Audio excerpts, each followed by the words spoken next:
how to sign into IRCC account. Hey guys, welcome back to this YouTube channel. Today I will show you that how can you sign in or log into your IRCC account. So let's get started. On this process, at first you'll have to open any browser on your system.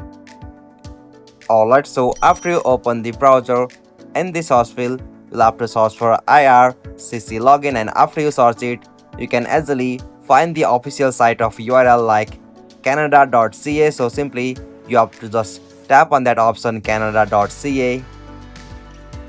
Alright, so after you are on the official site of canada.ca, you'll be able to find such interface. So from here, you'll have to just tap on the option menu just at the top left corner. So simply tap on that menu drop down. Alright, so from this option you can easily go the options like immigration and citizenship. So simply tap on that option, and from that option you can easily tap on any options from here. So I will tap on my application. Alright, so by tapping on that option, you'll be able to see such interface. So from here, if you are not logged into your IRCC account, you can easily tap on the options like IRCC sign in option just at the top right corner. So simply tap on that IRCC sign in.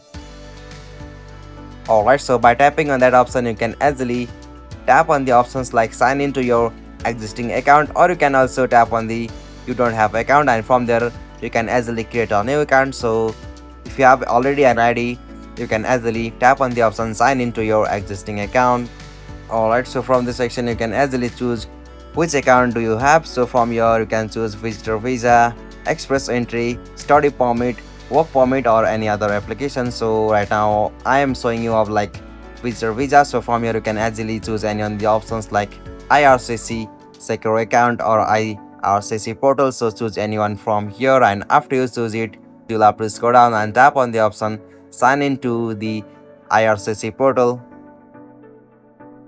And after you choose your options of your account, you can easily find a login portal, and from here you'll have to just provide your email address here, and after you provide, you'll have to again provide the correct password of your account. And after you provide the password, you can easily tap on the option sign in to log into your IRCC account, or you can also go the options like forgot your password here if you have been forgotten your account password. So in this way you can easily sign in or log into your IRCC account. Hope you found this video helpful to you, and please don't forget to subscribe our YouTube channel for more quick and short tutorial like this. Thank you for watching this video. Have a nice day.